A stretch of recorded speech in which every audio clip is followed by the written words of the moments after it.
be ridiculed, mocked, or criticized for doing something you love? Welcome to my life. What if I told you a single thread could hold memory, grief, patience, and love, all woven into one? Crochet is more than just an art form. Originating in China in the late 16th century, it has now grown into a global creative movement enjoyed by people of all ages, especially teenagers today who are turning yarn into art. Ladies and gentlemen, people of all ages, I am Sahasra, and today I'll take you on the journey of crochet, from yarn to art. When you hear the word crochet, the first thought you get is yarn, a hook, and 2 hours of sitting and knitting like a grandma. No offense to grandmas though, they actually do it better than me. But what if I told you that's not all crochet is about? People take up crochet as a hobby, a small business, or also something to relieve stress. While on the other hand, there are people who think of crochet as something impossibly hard to do. They think it's a waste of time. Meanwhile, I'm just sitting there struggling with one project for 2 days. But no, crochet isn't only that. Crochet can also be surprisingly affordable. Sometimes the cost of yarn and hook together can still be less than buying something mass-produced. And bonus point, instead of having something made by machines, you create something personal, handmade, and uniquely yours. And as William Morris, an English textile designer, once said, have nothing in your houses that you do not know to be useful or believe to be beautiful.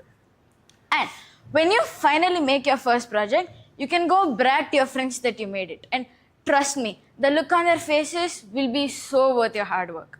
According to Crochet Penguin, a website that shares crochet-related statistics, the country that is known for crocheting the most is Brazil, the land of the cross. And the country that is known for producing a mass amount of crochet supplies is China, most famously known for its Great Wall. Let me share my personal experience. The first time I saw someone crochet was when I was at my cousin sister's house for a family rendezvous. She was crocheting a blanket for her younger sister. I asked her if I could do it, and she taught me. But I was still pretty young at that time, so I couldn't understand it. 2 years later, on a random Saturday evening, while I was returning home from school, my younger sister came up to me and showed me a crocheted bracelet. It looked so pretty that I was literally jealous of the person who made it. Like, why was I appreciating talent instead of trying to have it? And I asked my sister who made it, and she pointed at a girl.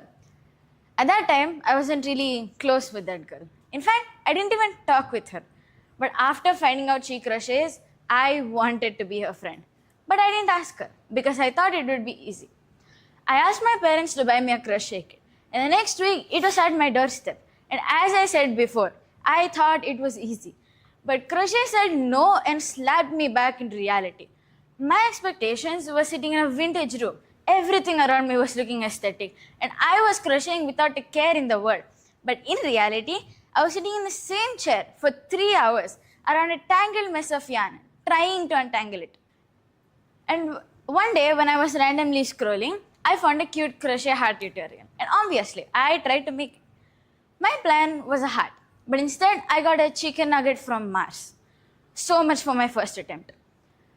After that, for the next 2 days, I was armed with unbreakable determination and finally made something that kind of looked like a hat. I was seriously concerned for the hat and for my talent. But I was really proud. And by proud, I mean I was bragging to my friends all week. And yes, eventually they started telling me to stop yapping. And since then, every Sunday, I sit on my reserved spot on the couch and crochet. My grandpa and grandma visit now and then they tell me to find something else to do except just crochet. I never listen. It's been 5 months since I started crocheting, and I don't think anything else except crochet could be my hobby. Because to me, crochet isn't just yarn and hook anymore. It became comfort, patience, creativity, and a way of turning a single thread into something meaningful.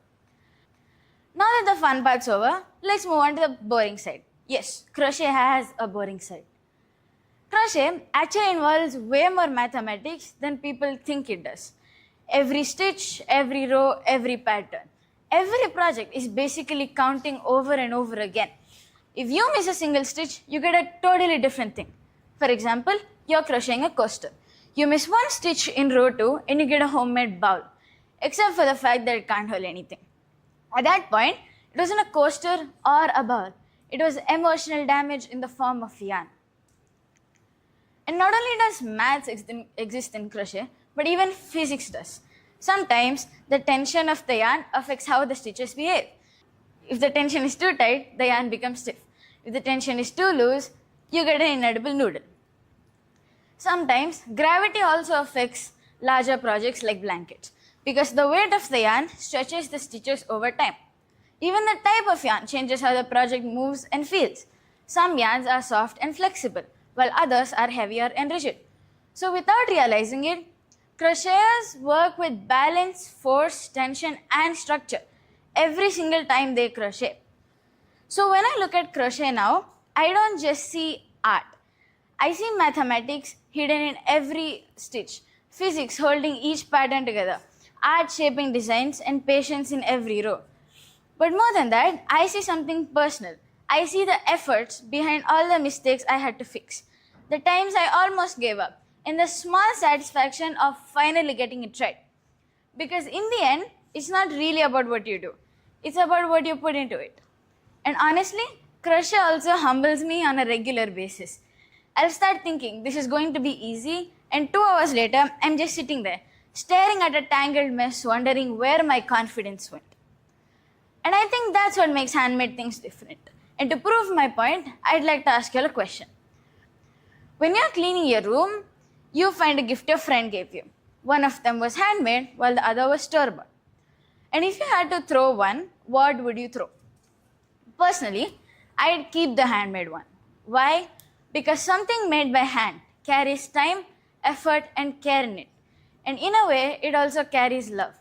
Not in a loud or dramatic way, but in the quiet way someone spends time making something for someone else.